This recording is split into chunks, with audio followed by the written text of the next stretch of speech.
Hello बच्चों, कैसे हैं आप सभी? अच्छे से हैं? चलिए आज एक नया टॉपिक स्टार्ट करते हैं। मैं hero Singh Rawat, PGT in commerce, department of school education Haryana. आज 12वीं कक्षा के अकाउंटेंसी विषय में एक नया चैप्टर शुरुआत कर रहा हूँ। बहुत ही इंटरेस्टिंग चैप्टर है, company accounts, issue of shares. बच्चों, आपने +1 में बिजनेस स्टडीज़ में ज़रूर इसके बारे में पढ़ा होगा। अब हम इसको अकाउंट्स में करेंगे, यानी इससे संबंधित प्रश्न करेंगे, लेकिन उससे पहले एक भूमिका बनाई जाए ताकि हम समझ सकें कि हम क्या करने जा रहे हैं। प्रिय बच्चों, सबसे अच्छा व्यवसाय था सोल प्रोप्राइटरशिप, एकाकी व्यापार। अपना पैसा, सारा अपना लाभ, अपना मैनेजमेंट, लेकिन उसकी कमियां थी। कमियां क्या थी? एक तो सीमित पूंजी होना। एक व्यक्ति कितनी पूंजी लगा सकता है? बहुत ज़्यादा तो नहीं लगा सकता। दूसरा, मैनेज करना। कई बार व्यापार बड़ा होता है तो अकेले से मैनेज नहीं होता, तो इसकी वजह से साझेदारी का उद्गम हुआ, शुरुआत हुई। एक से भले दो, ये तो सभी जानते हैं। अच्छी चली पार्टनरशिप, हालांकि लाभ का बंटवारा हुआ, लेकिन काम का भी बंटवारा हुआ, पूंजी का भी बंटवारा हुआ। यानी जहाँ एक व्यक्ति को पूंजी लगानी थी वहाँ कई व्यक्तियों ने लगाई। लेकिन साझेदारी में भी एक समस्या आ गई कि साझेदारी ये तो ठीक है, एकाकी व्यापार से ज़्यादा पूंजी आती है, लेकिन जहाँ बहुत बड़े लेवल पर काम करना, वहाँ उतनी पूंजी तो साझेदारी के बस की बात भी नहीं है। और दूसरी, साझेदारी की जो मेन कमी है, आपने सुना होगा, एक मछली सारे तालाब को गंदा कर देती है कि नहीं? इसी प्रकार से अगर कोई साझेदार जनता से पैसा लेकर उसका गबन कर दे, करा तो एक व्यक्ति ने, लेकिन सभी साझेदारों को इसे भुगतना होता है। इसलिए साझेदारी में भी समस्याएं आई। तो इन समस्याओं की वजह से एक बड़े विशाल व्यवसाय का जो निर्माण करना था, उसके लिए कंपनी का निर्माण किया गया। आइए हम कंपनी स्टार्ट करते हैं। क्या होती है कंपनी? कंपनी इन जो हमने एकाकी व्यापार किया, साझेदार किया, इनसे बहुत बड़ा विस्तृत रूप है। एक व्यवसाय करने का एक तरीका है, लेकिन कंपनी घर बैठे नहीं बनती। एकाकी व्यापार घर में बन जाता है, साझेदारी घर में बन जाती है, लेकिन कंपनी घर बैठे नहीं बनती है। कंपनी का निर्माण तो सरकार द्वारा ही होता है, कानून के अधीन ही होता है। चलिए पहले इसके अर्थ को समझते हैं। अर्थ है, एक कंपनी कुछ व्यक्तियों का ऐच्छिक संघ है। क्या कहा? एक कंपनी कुछ व्यक्तियों का ऐच्छिक संघ है। ऐच्छिक क्या होता है? अपनी इच्छा से संघ, ग्रुप। जैसे मिल जाते हैं तो संघ हो जाता है, ग्रुप हो जाता है। तो कंपनी कुछ व्यक्तियों का ऐच्छिक संघ है, यानी अपनी इच्छा से मिले हैं, किसी ने जोर जबरदस्ती से नहीं उन्हें इकट्ठा किया है। ठीक है? जिसका निर्माण, किसका निर्माण? कंपनी का निर्माण कानूनी प्रक्रिया के द्वारा किसी व्यापारिक उद्देश्य की पूर्ति के लिए होता है। जिसका निर्माण कानूनी प्रक्रिया द्वारा, यानी जो कानूनी प्रोसेस होता है उससे होता है। घर बैठे कंपनी नहीं बनती। तो ये बात पहली नोट कर लीजिए कि कंपनी का निर्माण कानून द्वारा होता है, विधान द्वारा होता है। और वो भी किस लिए होता है? व्यापारिक उद्देश्य की पूर्ति के लिए। व्यापार, बिजनेस करने के मकसद से किया जाता है। ठीक है? क्लियर हुआ? चलिए अब हम इसके आगे इसकी परिभाषा करते हैं। लॉर्ड जस्टिस लिंडले ने कंपनी की परिभाषा दी है, आइए उसे समझते हैं। A company is an association of persons. Company association of person है, लोगों का समूह है। हु कंट्रीब्यूट मनी और मनी इज वर्थ, जो या तो धन कंट्रीब्यूट करते हैं या धन के रूप में कोई वस्तु जिसको हम धन में माप सकते हैं उसको कंट्रीब्यूट करते हैं टू ए कॉमन स्टॉक, एक सामूहिक कोष में, and employ it for some common purpose, और इसे सामूहिक मकसद से प्रयोग करते हैं। देखिए इसे हिंदी में समझते हैं।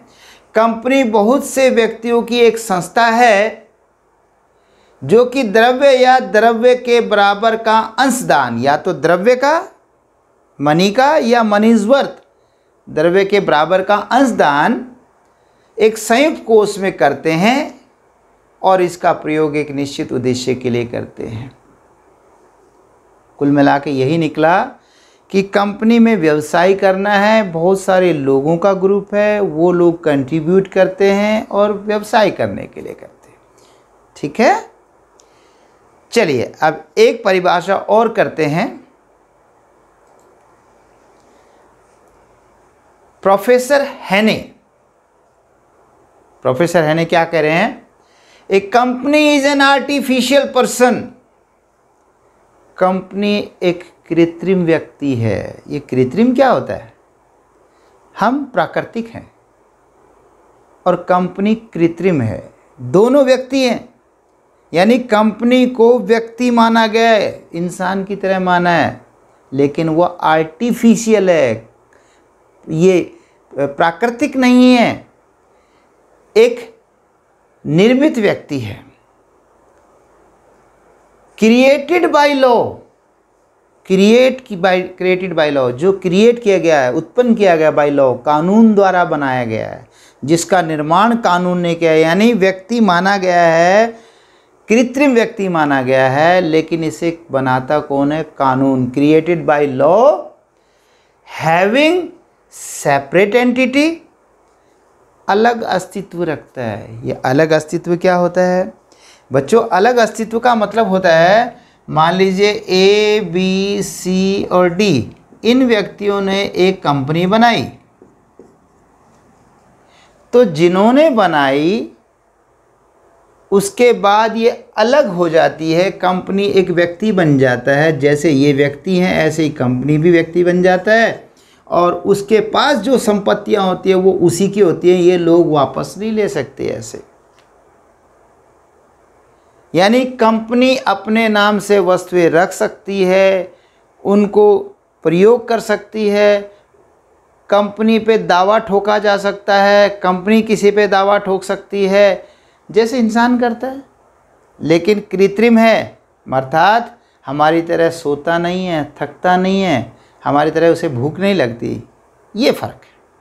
ठीक है, तो company is an artificial person created by law, जो कानून द्वारा बनाई गई है, having separate legal entity, separate entity जिसका अलग से अस्तित्व है, एंड ए परपेचुअल सक्सेशन, और इसका निरंतर उत्तराधिकारी। निरंतर परपेचुअल सक्सेशन का मतलब होता है ख़त्म नहीं होती कंपनी। इंसान तो 80 साल के बाद, 90 और 100 साल के बाद उसकी मृत्यु हो जाती है। कंपनी की मृत्यु तो हज़ारों साल भी ना हो, ऐसा भी हो सकता है। मैं ये नहीं कह रहा हज़ारों साल, 10 साल में भी समाप्त हो सकती है, और चलना चाहे तो हज़ारों साल भी चल सकती है। तो फिर चलाएगा कौन? कंपनी में तो मेंबर आते रहते हैं, फिर उनकी जगह कोई दूसरे आ जाते हैं, तीसरे आ जाते हैं, या तो उनके परिवार के आ जाते हैं, या वो किसी को बेच देते हैं, और कंपनी लगातार चलती रहती है। तो इसका परपेचुअल सक्सेशन है, निरंतर उत्तराधिकार है, एंड ए कॉमन सील, और एक इसकी सारू मुद्रा होती है। कॉमन सील का मतलब होता है जैसे हम लोग सिग्नेचर करते हैं, मैं किसी चेक पर सिग्नेचर करता हूँ तभी तो उस चेक से पेमेंट होगी। इसी प्रकार कंपनी की एक कॉमन सील होती है, स्टैंप होती है, लेकिन ऐसा आवश्यक नहीं है कि कंपनी कॉमन सील रखे, लेकिन अगर रखती है, रख भी सकती है और ना भी रखे, लेकिन रखती है तो उसे सभी डॉक्यूमेंट्स पे वो कॉमन सील लगानी होगी। ठीक है, तो ये हिंदी में है, कंपनी कानून द्वारा निर्मित एक व्यक्ति है जिसका पृथक अस्तित्व, निरंतर उत्तराधिकार और एक सार्वमुद्रा होती है। किसने कहा है? प्रोफेसर हेने ने। मैं समझता हूँ आपको समझ में आ गई होंगी दोनों परिभाषाएं। ठीक है बच्चों, अब हम चलते हैं उससे आगे। अब हम इसकी विशेषताएं करेंगे। फीचर्स ऑफ कंपनी, क्या विशेषताएं, क्यों बनाई गई कंपनी? देखिए, पहली विशेषता है सेपरेट लीगल एंटिटी, पृथक वैधानिक अस्तित्व। यही विशेषता है। जिन्होंने बनाई उनके द्वारा बनाने के बाद ये अलग से अस्तित्व रखता है। कंपनी अपने नाम से संपत्ति रख सकती है, जैसे हमारा अपना मकान हमारे नाम से हो सकता है, ऐसे ही कंपनी की जो संपत्ति है वो कंपनी के नाम से होती हैं। यानी ये व्यक्ति ये नहीं कह सकते ये मेरी है, ये तो कंपनी की हो जाती है। और बनाई किन्होंने? इन्होंने, लेकिन कंपनी का अस्तित्व अलग होता है। तो सेपरेट लीगल एंटिटी, सेपरेट माने अलग से, लीगल माने कानूनी रूप से, और अस्तित्व है इसका, एंटिटी है, तो ये पृथक वैधानिक अस्तित्व रखती है। ठीक है बच्चों। दूसरी बात है परपेचुअल सक्सेशन, स्थायी जीवन। परपेचुअल सक्सेशन, स्थायी जीवन। ये स्थायी जीवन क्या होता है? कंपनी लगातार चलती रहती है, इसे निर्माण भी कानून द्वारा किया जाता है और इसका समापन भी कानून के द्वारा होता है। तो ये कंपनी लगातार चलती रहती है, इसमें सदस्य आते रहते हैं, जाते रहते हैं, आते रहते हैं, जाते रहते हैं, या तो परिवार के ही सदस्य बन जाते हैं या कोई भी व्यक्ति इसके शेयर्स खरीदे और वो सदस्य बन जाता है, और जब तक रहना चाहे कंपनी के साथ रहे। जब उसका मन करता है वो कंपनी को छोड़ने का, वो अपने शेयर्स बेच के चला जाए, लेकिन कंपनी चलती रहेगी। तो समझ में आया कि नंबर 2 स्थायी जीवन है इसका, परपेचुअल सक्सेशन है। ठीक है। तीसरा है कॉमन सील, सार्वमुद्रा। अभी बताया था कि जैसे हम सिग्नेचर करते हैं, कंपनी कॉमन सील लगाती है, सार्वमुद्रा, एक मुद्रा जो स्टैंप लगाती है। ठीक है। और ये कंपनी रख भी सकती है, हर कंपनी, कोई ज़रूरी नहीं कि हर कंपनी रखे, लेकिन बताया कि यदि वो रखेंगी तो फिर वो सभी डॉक्यूमेंट्स पे उसका प्रयोग करेंगे। नंबर 4 ट्रांसफरेबिलिटी ऑफ शेयर्स, अंशों का हस्तांतरणीयता, अंशों की हस्तांतरणीयता। कंपनी के जो शेयर्स हैं, शेयर्स का मतलब होता है बेटे, कंपनी की जो पूंजी होती है वो छोटे छोटे टुकड़ों में बांट दी जाती है, और वो जितने टुकड़े कोई खरीदेगा वो उतने शेयर होल्डर का, शेयर्स का मालिक हो जाएगा, उसे शेयर होल्डर कहते हैं। तो ये जो पूंजी है ये ट्रांसफरेबल है। एक कंपनी के शेयर मेरे पास है, थोड़ी बहुत रिस्ट्रिक्शंस हैं, वो खासकर विशेषकर प्राइवेट कंपनी में है, वो हम आपको आगे बताएंगे कि क्या प्राइवेट कंपनी क्या होती है और पब्लिक कंपनी क्या होती है। तो जो शेयर्स हैं वो थोड़ी बहुत प्रतिबंध के साथ वो हस्तांतरणीय है, ट्रांसफरेबल है। यानी आज जिस कंपनी का मालिक मैं हूँ, अगर मैं चाहूँ तो अपने शेयर आधे बेच दूँ या पूरे बेच दूँ तो दूसरा व्यक्ति मालिक बन जाएगा, तो इजीली ट्रांसफरेबल है। जबकि पार्टनरशिप में तो ये प्रॉब्लम खड़ी हो जाती थी कि 4 पार्टनर में यदि कोई जाना चाहता है तो उसका हिस्सा ये तीनों लेंगे, अथवा कोई जो नया आएगा इनकी सहमति होना ज़रूरी है। जबकि कंपनी में ऐसा चक्कर नहीं है, आप किसी को भी शेयर बेचिए, कोई पूछने वाला नहीं। नंबर 5वां पॉइंट है लिमिटेड लायबिलिटी, सीमित दायित्व। ये सीमित दायित्व क्या होता है? अभी तो किया था कि पार्टनरशिप में एक मछली सारे तालाब को गंदा कर देती है, याद आया? यहाँ इस समस्या का निजात है, इस समस्या का समाधान है कि कंपनी में जो व्यक्ति जितने रुपए के शेयर खरीदता है केवल वो उतने रुपए तक जिम्मेवार है, उतने मूल्य तक का जिम्मेवार है। कैसे? मान लेते हैं कि मैंने कंपनी के 1,00,000 रुपए के शेयर खरीद लिए, 1,00,000 रुपए के, और अभी मैं केवल 60,000 रुपये ही दे पाया हूँ, 40,000 मैंने थोड़े दिनों बाद देने, और कंपनी समाप्त हो गई और कंपनी ने क्रेडिटर्स का भुगतान करना है, ऋणदाताओं का भुगतान करना है। तो ऐसी दशा में मैं 40,000 रुपये और घर से लाने के लिए जिम्मेवार हूँ, क्योंकि टोटल मैंने 1,00,000 के शेयर खरीदे हैं, अभी मैंने 60,000 के पेमेंट कर दी, 40,000 और घर से लाऊंगा, और उसके बाद बाकी की जिम्मेवारी मेरी बिल्कुल नहीं है। और अगर किसी व्यक्ति ने, जैसे कि मेरे पड़ोसी ने पहले ही 1,00,000 रुपये दे दिए थे, उसने भी 1,00,000 के शेयर खरीदे थे, पर वो पूरा भुगतान कर चुका था, तो उसे अब कोई भी राशि देने की आवश्यकता नहीं है। ठीक है, अब हम चलते हैं नेक्स्ट पॉइंट पे।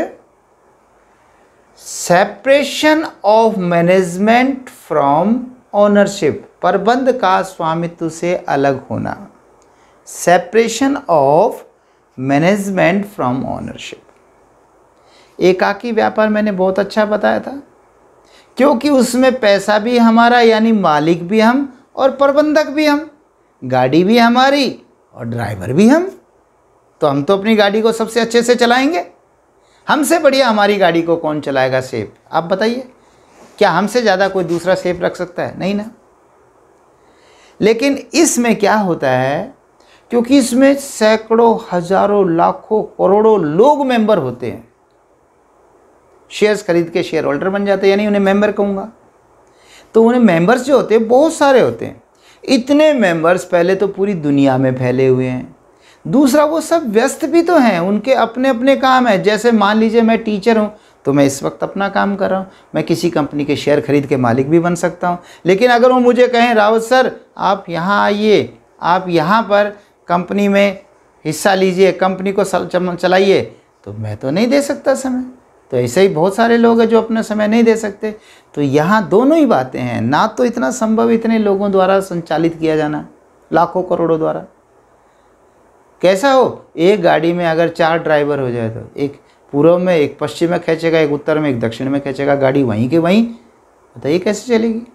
तो इसलिए क्या करते हैं, इसमें कंपनियों में बोर्ड ऑफ डायरेक्टर्स नियुक्त कर दिए जाते हैं, कुछ व्यक्तियों को बोर्ड ऑफ डायरेक्टर्स, और फिर उनके बीच एक सीईओ बन जाता है, और इस तरीके से कंपनी का संचालन होता है। किसकी कंपनी?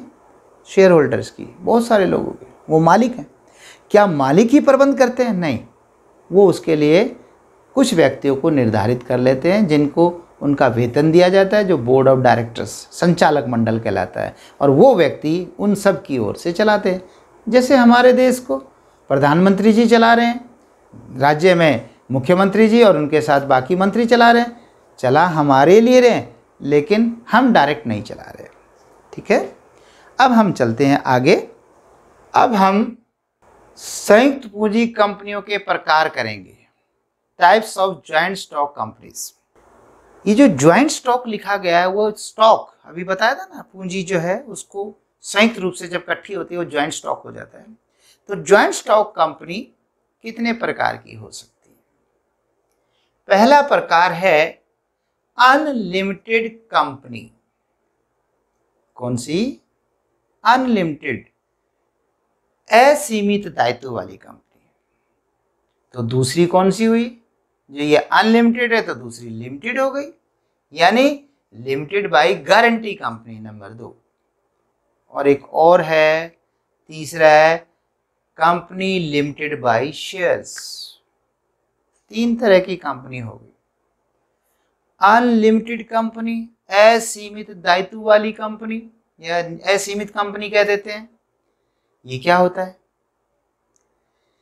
कानून आपको अधिकार देता है कि आप अनलिमिटेड कंपनी बना सकते हैं। जो पार्टनरशिप में समस्या थी, यानी आप धक्के से मोल ले सकते हैं कि जो भी दायित्व होगा हम चुकाएंगे। पार्टनरशिप में यही तो समस्या थी, उससे बचने के लिए तो लोगों ने कंपनी की तरफ आगे चले। तो कानून जरूर परमिशन देता है, लेकिन भारत में ऐसी कोई कंपनी नहीं है जो ये कहे कि जो भी दायित्व होगा वो हम चुकाएंगे, यानी जब कंपनी का समापन होगा उस वक्त कोई दायित्व होगा तो जितना भी होगा हम चुकाएंगे। कानून जरूर कहता है लेकिन लोग बनाते नहीं। क्यों बनाएंगे जब इससे अच्छी कंपनियों का हमारे पास ऑप्शन है, तो है कि नहीं। अब दूसरा चलते हैं, कंपनी लिमिटेड बाय गारंटी।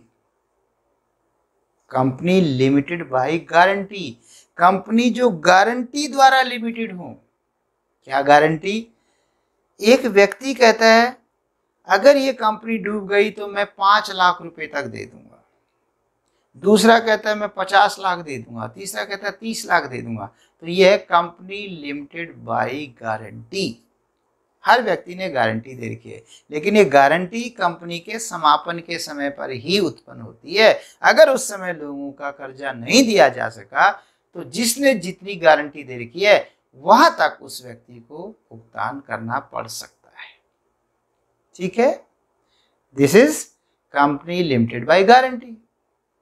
अब तीसरे पे चलते हैं, कंपनी लिमिटेड बाय शेयर्स, अंशों द्वारा सीमित कंपनी। अभी जो कहा था वो था गारंटी द्वारा सीमित कंपनी, और अब हम जो करने जा रहे हैं वो है अंशों द्वारा सीमित कंपनी। ये क्या होता है? यानी सीमित तो ये भी है गारंटी, लेकिन गारंटी से नहीं है, ये शेयरों से है। यानी जो व्यक्ति जितने रुपए के शेयर खरीदता है वो एक किस्म का गारंटी दे रहा है, इतनी राशि तक की जिम्मेवारी मेरी। जैसे मैंने बताया था कि 1 लाख रुपए के मैं शेयर खरीदूं और अगर मैंने अभी 60,000 रुपये दिए हैं तो 40,000 की मैं और गारंटी दे रहा हूं कि यदि कंपनी समापन होता है और कर्जा चुकाना पड़ जाए तो 40,000 की मेरी जिम्मेवारी है। तो this is company limited by shares, share के द्वारा। अब शेयर में भी आगे 3 प्रकार की है, प्राइवेट कंपनी,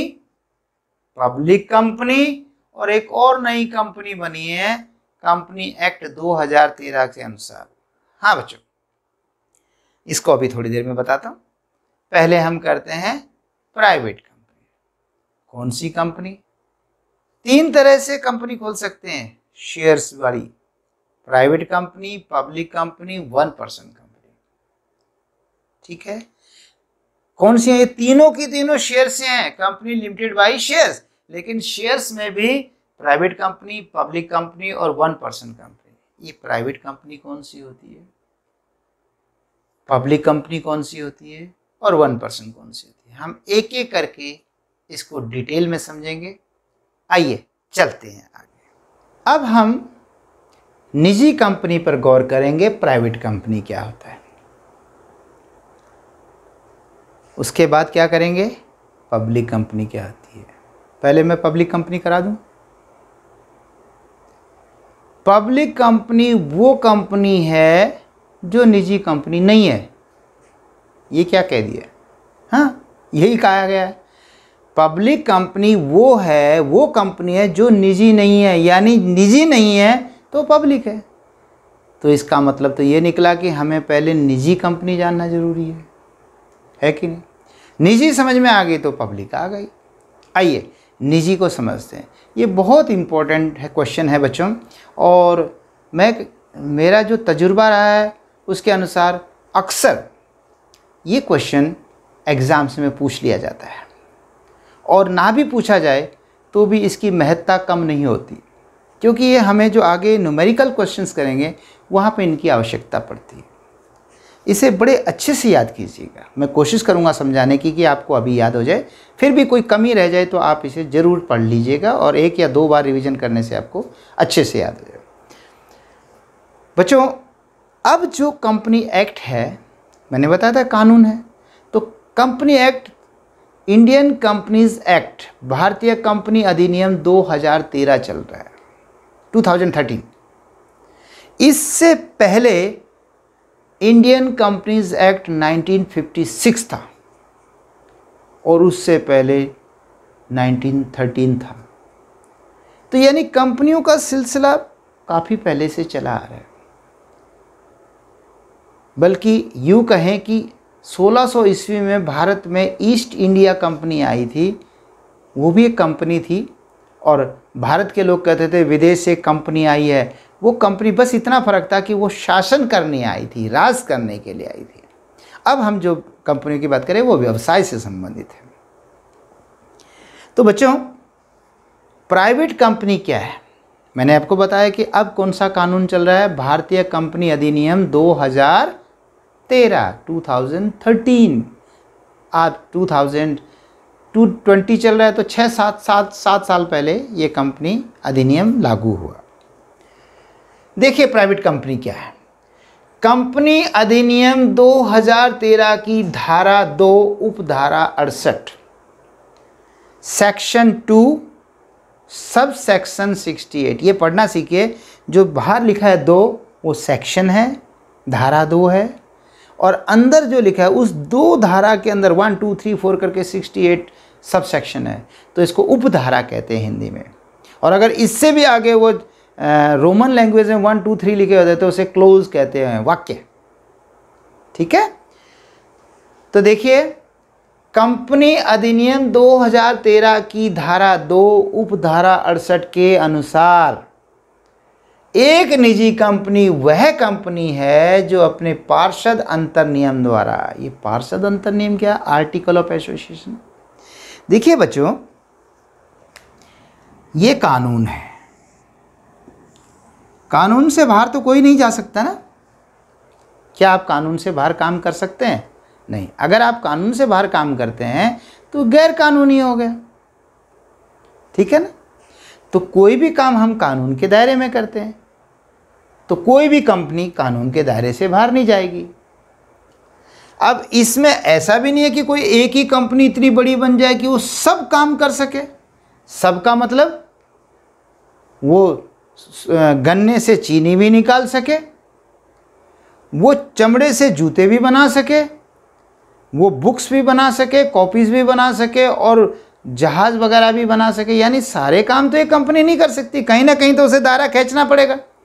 तो एक दायरा खींच लेती है कंपनी अपना कि मैं तो ये काम करूँगी, उसे कहते हैं article memorandum of association, sorry memorandum of association, memorandum of association. पार्षद सीमा नियम, क्या कहेंगे इसको? पार्षद सीमा नियम। देखिए नाम से क्लियर है, सीमा नियम। यानी ये हमने सीमाएं निर्धारित कर ली हैं कि कौन सी सीमाएं रहेंगी हमारे व्यवसाय की। तो ये सीमाएं, इसे कहते हैं पार्षद सीमा नियम। और इसके पार्षद सीमा नियम तो ये बताती हैं कि हमने कौन सा व्यवसाय करना है, कौन कौन से व्यवसाय हम कर सकते हैं। ये हमारी बाहर की सीमाएं निर्धारित करती है, उससे बाहर हम नहीं कर सकते। हालांकि गैर कानूनी नहीं है, लेकिन कानून के अंदर ही है, फिर भी गैर कानूनी हो जाता है अगर हम अपने व्यवसाय से बाहर का करते हैं। अब उसके अंदर जो नियम बनते हैं, कौन व्यक्ति किसका बॉस होगा, कौन किसके अधीन काम करेगा, किसका क्या रिलेशन होगा, किसका क्या उत्तरदायित्व होगा, क्या जिम्मेवारी होगी, ये सारी चीज़ें निर्धारित करना, ये आर्टिकल ऑफ एसोसिएशन कहलाता है। दूसरा जो है आर्टिकल ऑफ एसोसिएशन, पार्षद अंतर नियम, अंदरूनी नियम कह सकते हैं इसको।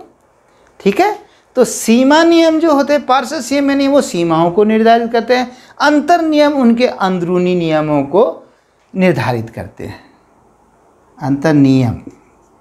ठीक है बच्चे। तो क्या कह रहे हैं हम? आर्टिकल ऑफ एसोसिएशन, पार्षद अंतर नियम। मैंने गौर करिए, सीमा नियम नहीं कहा, अंतर नियम की बात करें। सीमा नियम का उल्लंघन नहीं किया जा सकता, अंतर नियम का उल्लंघन हो सकता है, कभी हो जाए, लेकिन बाद में उसका प्रस्ताव पास करके उसको सही बना लिया जाता है। ठीक है। तो देखिए क्या कहा है कि कंपनी अधिनियम 2013 की धारा 2 उपधारा 68 के अनुसार एक निजी कंपनी वह कंपनी है जो अपने पार्षद अंतर नियम द्वारा, इसके द्वारा खुद क्या करती है? अंशों के हस्तांतरण पर प्रतिबंध लगाती हो। शेयर्स के ट्रांसफर पर प्रतिबंध लगाती हो कि शेयर किसी को नहीं बेचा जा सके, यानी प्राइवेट कंपनी पब्लिक को शेयर नहीं बेच सकती। इसका मतलब पब्लिक कंपनी बेच सकती है, गौर करने की चीज़ है। प्राइवेट कंपनी पब्लिक को नहीं बेच सकती, तो किसको बेच सकती है? अपने ही रिलेटिव्स को बेचे, अपने क्लोज फ्रेंड्स को बेचे, उनको बेच सकती है, पब्लिक को नहीं, जनता को निमंत्रण नहीं कहेगी कि कोई भी मिला अखबारों में दे दिया और किसी को भी शेयर्स बेच दिए, ऐसा नहीं कर सकते। नंबर 2, सदस्यों की संख्या को 200 तक सीमित करती हो।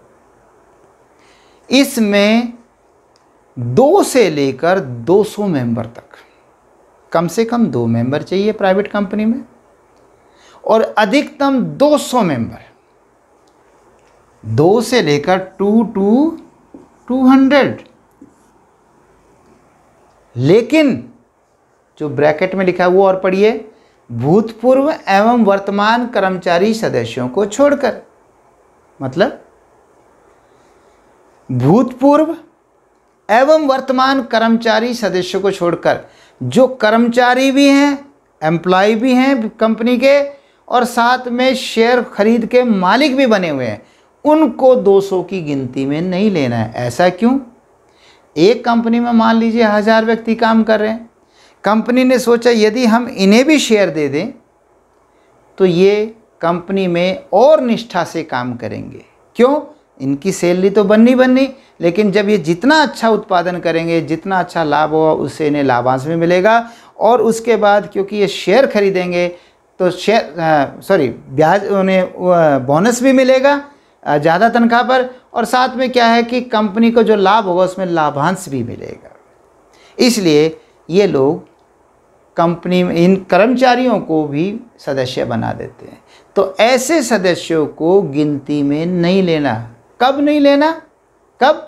जब वो कर्मचारी भी हो और वो मेंबर भी हो, तब नहीं, तब भी नहीं लेना। और मान लीजिए वो व्यक्ति रिटायर हो गया तो मालिक तो फिर भी बना रहेगा शेयर खरीदने की वजह से, सिर्फ कर्मचारी तो नहीं रहा, उसे तब भी गिनती में शामिल नहीं करना। तो क्या कहा गया है? भूतपूर्व एवं वर्तमान कर्मचारी सदस्यों को छोड़कर 2 से लेकर 200 तक की संख्या निर्धारित है, यानी 200 व्यक्तियों से ज़्यादा कंपनी में मेंबर नहीं बन सकते प्राइवेट में। 2 कंडीशन हो गई। तीसरी कंडीशन, जनता को कंपनी में प्रतिभूतियों अर्थात अंशों अथवा ऋण पत्रों को क्रय करने के लिए निमंत्रण देने पर प्रतिबंध लगाती हो। जनता को कंपनी में प्रतिभूतियां, सिक्योरिटीज बोलते हैं, ये सिक्योरिटीज का मतलब होता है बेटे शेयर्स, डिवेंचर्स, डिवेंचर ऋण पत्र होते हैं। ऋण जब लेते हैं और एक सर्टिफिकेट देते हैं तो एक ऋण पत्र होता है, और जब शेयर यानी अंश देते हैं वो शेयर्स होते हैं। चाहे आपने उनको मालिक बनाया शेयर बेचकर, चाहे आपने उनको ऋण पत्र देकर ऋण पत्रधारी बनाया। प्राइवेट कंपनी दोनों काम में से कुछ नहीं कर सकती। इन दोनों का जब इकट्ठा नाम लिया गया तो उसे सिक्योरिटीज़ कहा गया है। तो कहा गया है कि जनता को कंपनी में प्रतिभूतियों अर्थात अंशों या ऋण पत्रों को क्रय करने के लिए निमंत्रण देने पर प्रतिबंध लगाती है। पब्लिक को न शेयर बेचती है न डिवेंचर बेचती है, पब्लिक से नहीं करते। ठीक है, तो ये थे प्राइवेट कंपनी की बातें। और जो लास्ट में लिखा है कि प्रत्येक कंपनी को, इस प्राइवेट कंपनी को अपने नाम के अंत में लिमिटेड शब्द लिखना पड़ता है। Private limited, private, PVT private और LTD लिमिटेड। अगर किसी कंपनी के नाम के पीछे PVT.LTD. लिखा हो, प्राइवेट लिमिटेड लिखा हो, तो समझ लेना ये निजी कंपनी है, इसमें जनता का योगदान नहीं है, ये निजी व्यक्तियों द्वारा चलाई जा रही है। इसमें 2 से लेकर 200 तक सदस्य हैं, लेकिन भूतपूर्व और वर्तमान कर्मचारी सदस्यों को छोड़कर। ठीक है बच्चे, आ गए समझ में? तो चलिए अब आगे चलते हैं। प्राइवेट कंपनी हो गई, अब एक बार फिर से पब्लिक कंपनी को भी समझ लेते हैं। ठीक है, अब हम पढ़ेंगे सार्वजनिक कंपनी क्या है, जो मैंने पहले बताया था। देखिए, कंपनी अधिनियम 2013 की धारा 2 उपधारा 71 के अनुसार अंडर सेक्शन 2 सब सेक्शन 71 एक सार्वजनिक कंपनी से आशय ऐसी कंपनी से है जो निजी नहीं है। क्या कहा? सेक्शन 2 सब सेक्शन 71 में पब्लिक कंपनी से मतलब ऐसी कंपनी से है जो निजी कंपनी नहीं है। तो यही तो मतलब निकला। अगर आपको निजी कंपनी की परिभाषा पता है तो सार्वजनिक कंपनी की परिभाषा आराम से बन जाएगी। ठीक है, इसका मतलब हुआ कि आपको निजी कंपनी की परिभाषा हर हालत में अच्छे से याद करनी होगी। बच्चों, समय को ध्यान रखते हुए हम इस लेक्चर को यहीं रोक रहे हैं। इससे आगे हम अगले लेक्चर नंबर 2 में चर्चा करेंगे। Okay, bye bye, take care.